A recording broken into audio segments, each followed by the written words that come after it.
Do you have a special place that you and your family go each year?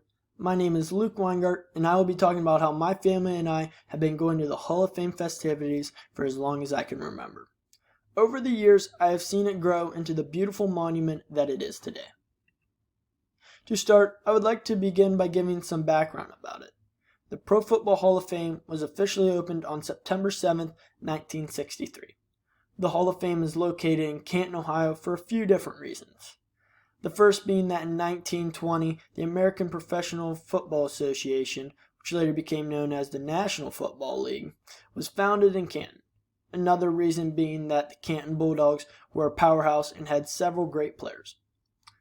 Lastly, the last reason being that the citizens of Canton launched a campaign to earn the site for the city.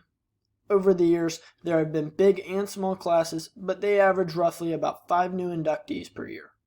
The inductees can range from either being a player, an owner, or even a coach. Next, I'm going to talk about how the Hall of Fame has developed over the years. Starting all the way back in the 1960s, during the summer of 1962, city leaders found a spot where they could begin to build, and all they had to do was raise enough money. On August 11th, they raised enough money and began to build. Then on September 7th, 1963, the two-building Pro Football Hall of Fame was officially opened. These two buildings were roughly 19,000 square feet. And then on May 10th, a third building was built featuring display areas, a movie theater, gift shop, and research library. On November 20th, 1978, they added a fourth building. Inside was a new display area, a theater twice as big, and a much larger gift shop.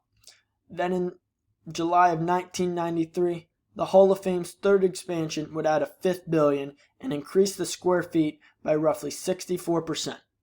This expansion costed around $9.2 million.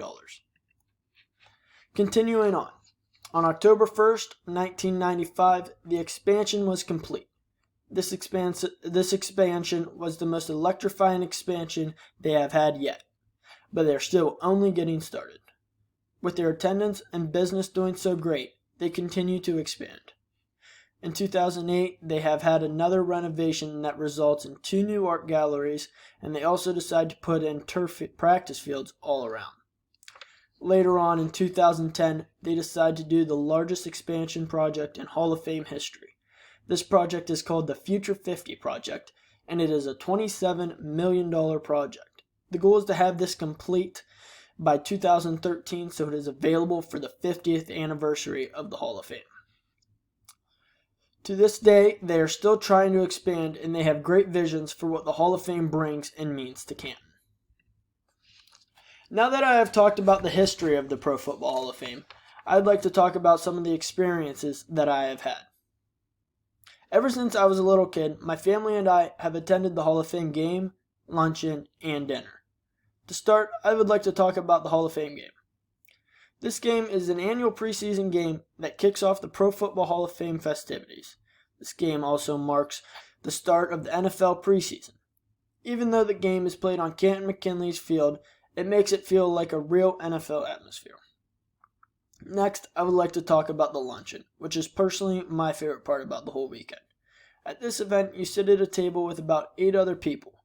During this time, the newest inductees will come out into the middle of the room and sit on stage. On stage, they all get asked a series of questions. It is almost like you are part of an exclusive interview. Some of the stories get rather serious and are very motivational. While I was in high school playing football, it motivated me to give it all and become the best I could possibly be. A quote that has stuck with me was by Ray Lewis at a luncheon just a few years ago. He said that nothing was given and he had to earn everything. It is really just an overall great experience to witness, and especially if you love the game as much as I do. Lastly, the final event of the weekend is the dinner. During the dinner, a few of the old inductees might come back and walk across the stage so you can see them, but this event is mostly for the new inductees. This is where they are granted their gold jacket. And as you can see in the picture in the middle, Brett Favre has been given his gold jacket. And in conclusion, this is just a really great weekend to do something that I enjoy with my family.